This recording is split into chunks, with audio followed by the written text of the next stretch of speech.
जिंदगी भर कमाकर बाप ने बनाई 7,000 करोड़ की कंपनी। बेटी ने ठुकरा कर कहा, मैं नहीं संभालूंगी। जिसके पीछे पड़े हैं अंबानी अडानी पर, वो रतन टाटा के कदमों में पड़ा है।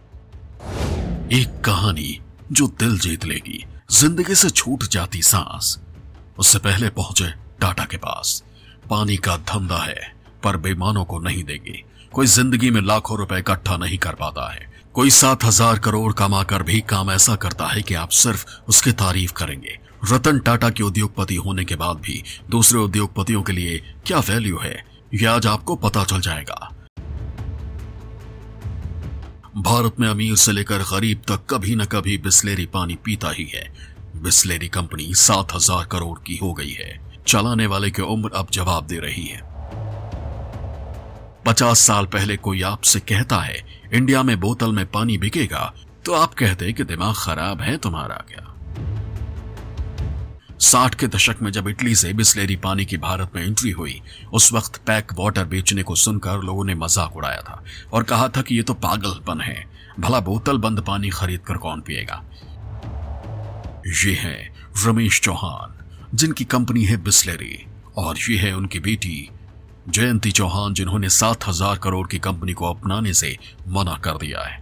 पिता रमेश चौहान की उम्र 82 साल है। वो अब शरीर से काबिल नहीं है कि कंपनी चलाएं। बेटी से कहा कंपनी का भरोसा बना रहे, इसलिए इसे बेचने और मुनाफा कमाने के बजाय खुद चलाना चाहिए। पर नई युग की बेटी ने वीडियो बनाने के चक्कर में कंपनी को ही ठुकरा दिया। पिता ने फैसला किया कि कंपनी को बेचेंगे, पर ऐसे इंसान को जो जनता का ख्याल रख पाए। इस कंपनी को लेने के लिए अंबानी, अडानी और अमेरिकी कंपनी नेस्ले तक ने जोर लगाया, पर रमेश चौहान ने मना कर दिया है। रतन टाटा की टीम से मुलाकात हुई और वो फैसला हुआ जिसकी उम्मीद आम इंसान नहीं करता। हम वो फैसला सुनाए, उससे पहले सुनिए कंपनी का इतिहास क्या है। हम और आप क्या सीख सकते हैं, कैसे 5,000 वाली 7,000 करोड़ की बन गई कंपनी और बिसलेरी का कोई कंपटीटर पैदा नहीं हुआ। बिसलेरी पहले इटली की कंपनी थी। ये शुरुआत में पानी नहीं बल्कि मलेरिया की दवा बेचती थी। इसके संस्थापक इटली के बिजनेसमैन फेलिस बिसलेरी थे। अपने नाम पर इस कंपनी का नाम देखा गया था। फेलिस बिसलेरी ने बिसलेरी नाम से पानी बेचने का प्लान बनाया था। उनकी मौत के बाद उनके फैमिली डॉक्टर रॉसी ने कंपनी को आगे ले जाने की जिम्मेदारी उठाई थी। 60 के दशक में इटली से जब बिसलेरी भारत में आई, उस वक्त पैक वाटर को बेचने को सुनकर लोगों ने मजाक उड़ाया। साल 1965 में मुंबई के थाने में पहला बिसलेरी वाटर प्लांट स्थापित किया गया। उस समय मुंबई में कांच की बोतल में पानी बेचना शुरू किया गया था। इन्हें बिसलेरी बबली और बिसलेरी स्टील के तौर पर बाजार में उतारा गया था। साल 1969 में पार्ले कंपनी ने बिसलेरी इंडिया लिमिटेड को खरीद लिया और फिर बाद में शीशे की बोतलों के बजाय पीवीसी नॉन रिटर्न बोतलों में पानी बेचना शुरू किया है। साल 1995 में रमेश चौहान ने बिसलेरी को खरीद लिया। आज पानी मतलब बिसलेरी को लोग भरोसे के साथ खरीदते हैं। अब ये कंपनी रमेश चौहान के पास से टाटा के पास चली जाएगी। अब आपको सुनाते हैं रमेश चौहान ने रतन टाटा पर भरोसा क्यों जताया है। बाकी लोग ज्यादा पैसे दे रहे हैं पर भरोसा क्यों नहीं है। रमेश चौहान ने एक इंटरव्यू में कहा, मुझे टाटा ग्रुप की ईमानदारी और जीवन की मूल्यों का सम्मान करने वाले संस्कृति पसंद है। इस वजह से मैंने उनका चुनाव किया है।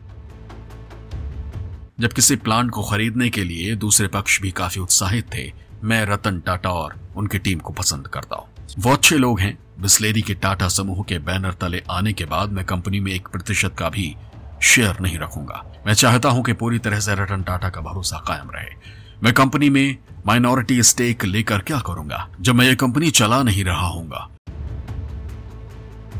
मैं स्पष्ट करना चाहता हूं कि यह फैसला पैसों को ध्यान में रखकर नहीं लिया गया है। मैं इस बात को लेकर चिंतित था कि इस कंपनी को ऐसा व्यापारिक समूह मिले जो उसका वैसे ही ख्याल रखे जैसा मैंने रखा है। जनता बिसलेरी पर भरोसा करती है, वो भरोसा सिर्फ रतन टाटा कायम रख सकते हैं।